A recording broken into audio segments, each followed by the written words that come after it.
जय महाराष्ट्र. मी अमोल बाळासाहेब शिंदे, शिवसेनेचा सोलापूरचा जिल्हा प्रमुख तथा सोलापूरचा नगरसेवक, सोलापूर महानगरपालिकेचा विरोधी पक्षनेता. राजकीय प्रवास सुरू करण्याच्या पहिला सामाजिक प्रवास सुरू झाला आणि ते एका संघटनेच्या माध्यमातून वयाच्या 17-18 वर्ष असताना संभाजी ब्रिगेडच्या संघटनेमधून मी माझ्या कामाची सुरुवात केली. आणि ते करत असतानाच मग एक मंडळाचा कार्यकर्ता गल्लीपासून ह्या छोट्या छोट्या गोष्टीतून सामाजिक कार्याची सुरुवात करत करत मग कधी नगरसेवक झालो आणि कधी राजकारणात आलो कळालं नाही. पण हे सगळं करत असताना मंडळाची साथ आणि मंडळाचं नेतृत्व हे करण्याची संधी मिळाली. आणि मग गणेशोत्सव असेल, नवरात्र महोत्सव असेल, शिवजन्मोत्सव असेल किंवा विविध जाती धर्मांची बाबासाहेब आंबेडकरांची जयंती असेल, या माध्यमातून काम करायला सुरुवात झालं. आणि युवकांना एकत्रित करणं आणि या सगळ्या गोष्टीतून कधी राजकारणात आलो कळलं नाही. आणि पहिली निवडणूक 2007 साली मी नगरसेवक म्हणून लढलो आणि वयाच्या 21 वर्ष डिसेंबरला पूर्ण झाले. आणि 22व्या वर्षी पदार्पण केल्यानंतर 2 महिन्यामध्ये सोलापूर महानगरपालिकेचा सर्वात लहान नगरसेवक म्हणून 2007ला मी पहिल्यांदा नगरसेवक म्हणून निवडून आलो. राजकारणात काम करायचं कधी असं वाटलंच नव्हतं, की कारण घराण्यामध्ये कुणी राजकारणात नाही आहे, कुणी ह्याच्या पद्धत वडलोपार्जित म्हणा किंवा कुठलीही राजकीय पार्श्वभूमी नसताना सुद्धा राजकारणात येणं हेच माझ्यासाठी खूप अवघड आणि वेगळी गोष्ट होती. पण एक मंडळाचा कार्यकर्ता म्हणून काम करत असताना लक्षात आलं की आपण सामाजिक क्षेत्रात असताना जेवढं काम करू शकतो त्याच्यापेक्षा जास्त काम आपण जर राजकारणात उतरल्याशिवाय आपल्याला काम करता येणार नाही. मग त्या छोट्या छोट्या गोष्टी असायच्या. नगरसेवक म्हणून आम्ही ज्या आमच्या व्यथा ह्याच्या आधीच्या नगरसेवकांकडे जाऊन मांडायचो आणि त्या पूर्ण होत नसायच्या. आणि त्यावेळेस वाटायचं की आपणच स्वतः जर उतरलो आणि हे जर करायचं ठरवलं तर हे सगळं करता येईल. आणि ह्या प्रेरणेतून त्यावेळेस आम्ही नगरसेवकचं इलेक्शन लढण्याची इच्छा कार्यकर्त्यांनी मिळून आम्ही व्यक्त झाली आणि निवडणुकीला उभं राहिलो आणि पहिल्यांदाच यश आलं. आणि त्यानंतर मग हा प्रवास सुरू झाला. पण हे सगळं करत असताना बरेच मग महापुरुषांचे जर पहिल्यापासूनच आवड आहे, बहुजन चळवळीत तयार झालेला मी कार्यकर्ता आहे. संभाजी ब्रिगेड असेल, विविध संघटनेत काम केल्यामुळं एक मनामध्ये एक इच्छा होती की बाबा आपल्याला समाजासाठी काहीतरी करायचं आहे आणि ते शाश्वत काम करायला पाहिजे. मग युवक असतील, मित्र असतील, या सगळ्यांसाठी आपल्या माध्यमातून काय मदत करता येते का, ह्यातून हा सगळा राजकीय आणि सामाजिक प्रवास सुरू झाला.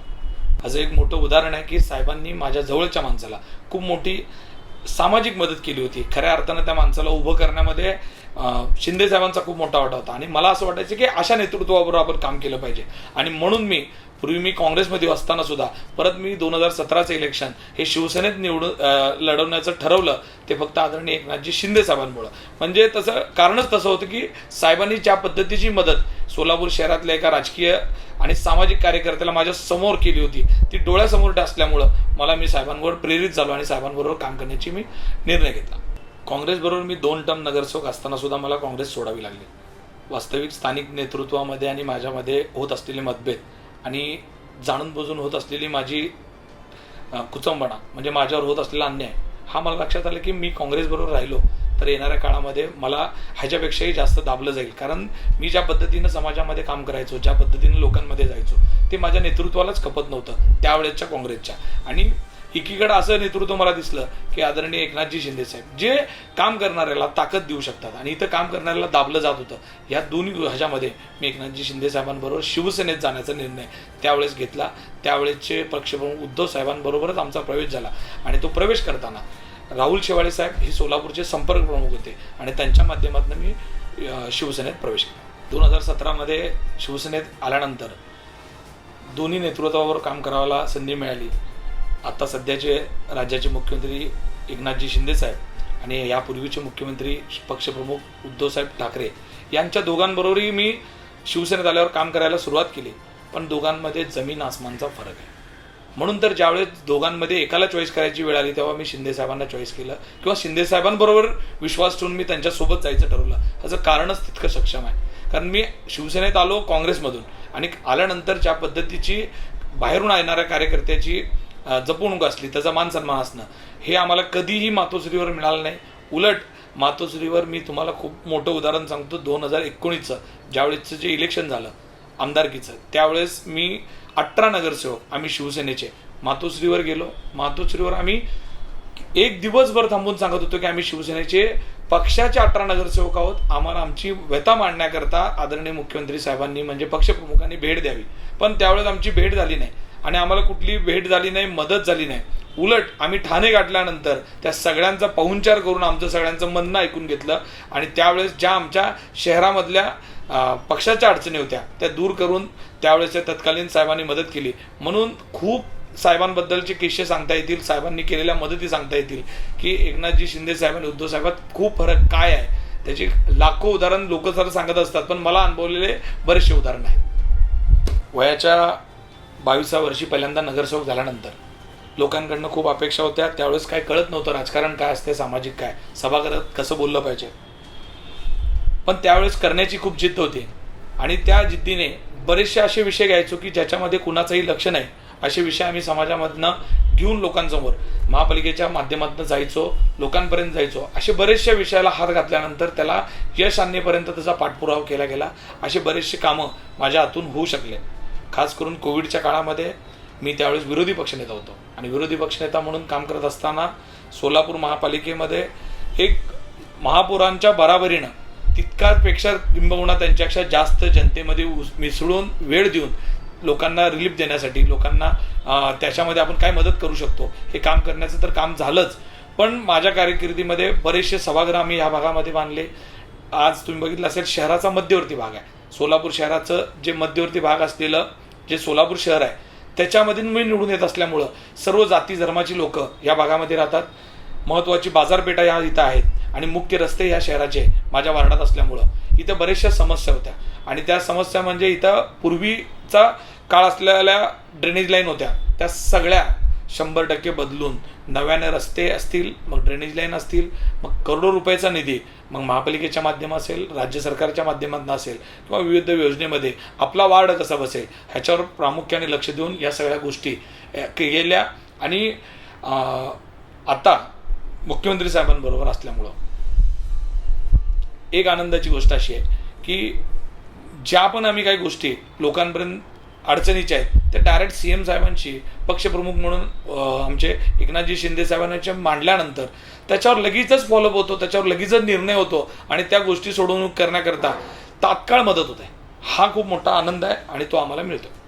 मी स्वतः मराठा आहे, त्यामुळं मराठा समाजाला आरक्षण मिळावं ही गेल्या कित्येक वर्षापासून मराठा समाजाची खूप मोठी मागणी होती आणि त्या मागणीला जरंगे पाटील साहेबांच्या माध्यमातून खऱ्या अर्थाने एक आता स्वरूप आपल्याला आलेलं बघताना हे एकीकडे जरंगे पाटील साहेब ज्या पद्धतीनं आक्रमक पद्धतीनं शांततेत पण आक्रमक अशा पद्धतीनं जे आंदोलन करून समाजाचा न्याय मिळवून देण्यासाठी प्रयत्न करत असताना ते सुद्धा वारंवार सांगतात की आपल्याला एकच नेतृत्व आपल्याला ह्यामध्ये न्याय मिळवून देऊ शकतं. त्यांचा सुद्धा विश्वास आहे आणि संपूर्ण मराठा समाज असेल, सर्व ओबीसी बांधव असेल, या सगळ्यांचा विश्वास कुणावरती आहे तर आदरणीय एकनाथजी शिंदे साहेबांवरती आहे. कारण ते नेतृत्व जितकं संवेदनशील आहे की त्यांचे बरेचसे उदाहरण आपल्याला बघितले. त्या दिवशी तर त्यांनी आम्हाला डोळ्यात पाणी येईल अशा पद्धतीचं त्यांच्या हातून एक घटना घडली की त्यांनी छत्रपती शिवाजी महाराजांना स्मरून सांगितलं की मराठा समाजाला मी आरक्षण देणार आणि कुठल्याही समाजावर अन्याय न करता.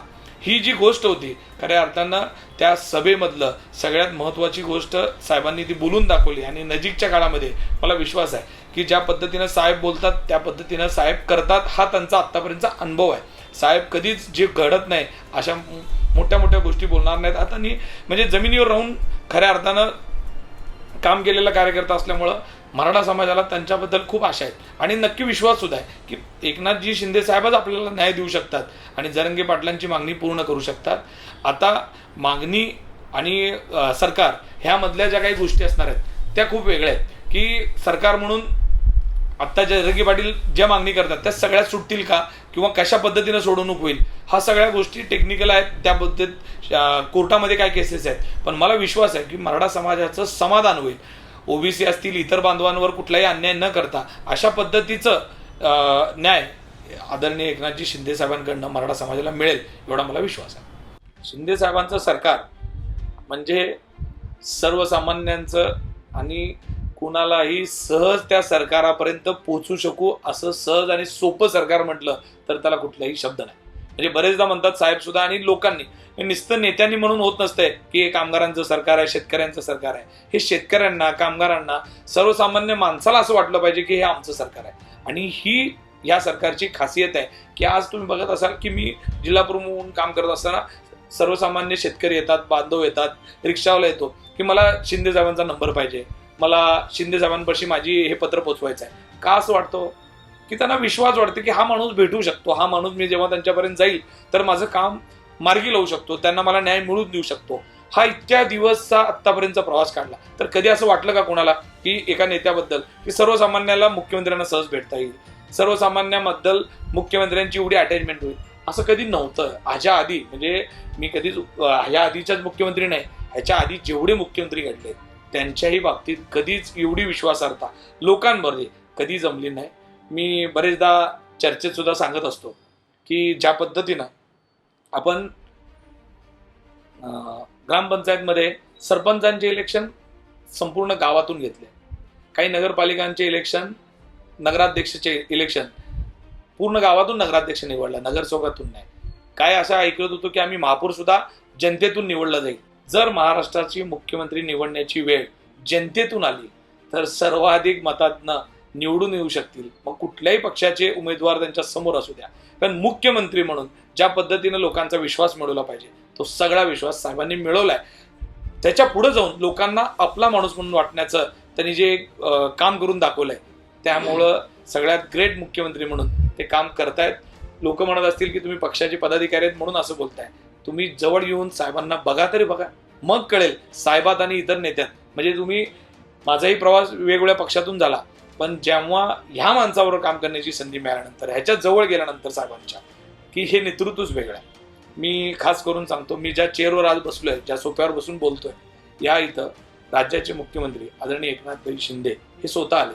त्याचं उदाहरण खूप छोटं आहे. ते वारीसाठी सोलापूरला आले होते आणि मी आल्यानंतर एअरपोर्टवर त्यांना भेटलो आणि बुके दिल्यानंतर एवढं सांगितलं, साहेब मी शिवसेनेचं एक छोटंसं कार्यालय तयार केलंय आणि आपल्याला वेळ असेल तर तुम्ही वेळ द्यावा. म्हणजे माझ्यासारखा सर्वसामान्य कार्यकर्ता तोपर्यंत जर माझी साहेबांबद्दल कुठली म्हणजे मला अपेक्षा नव्हती की साहेब मुख्यमंत्री माझ्या ऑफिसला येतील, पण साहेबांनी क्षणाचाही विचार न करता लगेचच सांगितले की आपण जाताना पंढरपूरला तुझ्या ऑफिसला व्हिजिट करू आणि तिथं आपले जेवढे शिवसैनिक आहेत त्या सगळ्यांना भेटू. म्हणजे असा नेता की आम्ही एखादा बुके देताना जर एखादी गोष्ट सांगितली आणि ते एका तासाभरामध्ये पूर्ण होत असेल तर राजकर्त्यांना काय पाहिजे. बरेच लोकांबरोबर काम करताना आम्ही बघितलेले, लोकांबरोबर काम करताना कसे हेलपाटे मारावे लागतात. साहेब काय, साहेबांच्या पीएनना सुद्धा साहेब म्हणून आणि त्यांच्या आजूबाजूच्या चौकटीला सुद्धा डोक्यावर घेऊन नाचताना आम्ही बघितलेलं आहे. पण इथं कुठलीही अशी गोष्ट करावं लागत नाही, कधीही असं लाचारी करावं लागत नाही किंवा काय नाही. प्रत्येकाला सन्मानाची वागणूक. साहेबांचा अनुभव आहे. मी बंगल्यावर असल्यानंतर एकदा रात्रीचे 12:30-1 वाजले होते, सर्वांना भेटून झालं तरी साहेब असं विचारत होते की कोणी राहिले का बघा, कॅबिनमध्ये कोण अजून कोण आहेत का. म्हणजे शेवटचा माणूस गेला का नाही हे बघून मग घरात जाणारा असा मुख्यमंत्री. आणि एकीकडे 18 नगरसेवक मातोश्रीच्या गेटवर आम्ही उभे राहून फक्त आम्हाला आमचं निवेदन घ्या, आमचं ऐकून घ्या हे सांगण्यासाठी गेल्यानंतर 2-2 दिवस साधी भेट सुद्धा होऊ दिली नाही.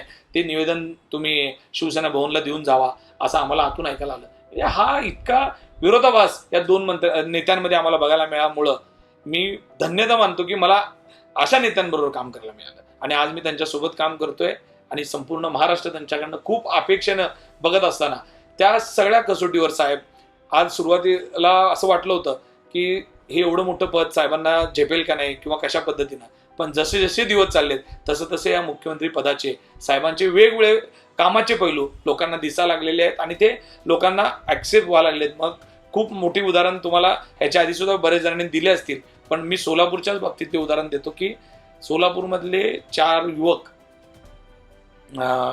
तिरुपती दर्शनाला गेल्यानंतर त्यांचा ऍक्सिडेंट झाला आणि त्या गाडीतला एकही माणूस वाचला नाही. 4 युवक वारले, सगळे शहरातले होते. आणि ही घटना साहेबांना कळवल्यानंतर मंगेशजी चिवटे साहेबांचं मला त्याबद्दल त्या कामात आम्हाला केलेल्या मदतीबद्दल नाव घ्यावं लागेल. त्याने आम्हाला मदत केली आणि साहेबांपर्यंत हा विषय पोचला आणि साहेबांनी तुरंत सर्वांना 5-5 लाख रुपये मदत पाठवून दिली. शिवसेनेचे जुने निष्ठावंत शिवसैनिक होते की ज्यांनी त्यांच्या हयातीतले 20-25 वर्ष त्यांच्या जवानीतले शिवसेनेमध्ये घालवले आणि आता त्यांना काही आजारपणामुळे हातरुणाशी खेळून होते. आणि त्या शिवसैनिकांनी मुख्यमंत्री एकनाथजी शिंदे साहेबांना आणि माजी मुख्यमंत्री उद्धव साहेब साहेबांना दोघांनाही संबोधून एक प्रेस घेऊन त्याच्यामध्ये त्यांनी प्रेस नोटमध्ये त्यांनी आपली हे व्यथा सांगितली की मी एवढा वर्षाचा शिवसैनिक आहे आणि माझ्याकडे आज इलाज करण्याकरता सुद्धा पैसे नाहीत. मला कुणी त्यांना घरामध्ये नातेवाईक नव्हते आणि ते एकटेच राहायचे. मेजचा डबा यायचा आणि त्याच्यामध्ये इतकं मोठं आजारपण, म्हणजे गेली 2 वर्ष हातरुणाला खिळून असलेला माणूस. त्यांनी मुख्यमंत्र्यांना आवाहन केलं, माजी मुख्यमंत्र्यांना आवाहन केलं आणि त्याच दिवशी ती बातमी मुख्यमंत्री साहेबांना कुणीतरी दाखवली.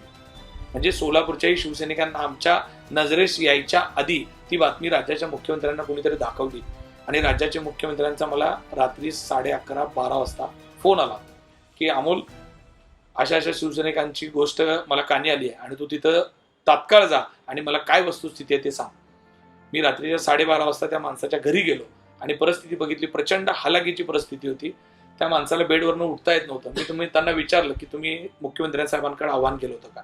त्यांनी सांगितलं की मी बाळासाहेबांचा शिवसैनिक आहे, मी बाळासाहेबांबरोबर काम केलेलं आहे, बाळासाहेबांच्या विचारांमुळे मी प्रेरित होऊन काम करत असताना पण आज आजारपणामुळे मला उठता बसता येत नाही आणि मी मुख्यमंत्री एकनाथजी शिंदे साहेब असतील आणि उद्धव साहेबांना दोघांनाही आव्हान केले की माझी कुणीतरी मदत करा. आणि मी त्यांना विचारल्यानंतर ते एवढं मनाला वाईट वाटलं की एक शिवसैनिक आज एवढ्या अडचणीत असताना राज्याचे मुख्यमंत्री त्याची अडचण सोडवण्याकरता रात्री 12 वाजता मला फोन केले आणि त्याच्यापाशी पाठवलं आणि त्यांनी मला सांगितलं की अमोल, त्याला आता काय मदत आपण करू शकतो ते करायचे. आणि मी त्यांना सांगितलं, तात्काळ त्यांना दुसऱ्या दिवशी आम्ही हॉस्पिटलला न्यायची व्यवस्था केली. रोख रक्कम 1 लाख रुपये त्यांच्या हातात पोच केले.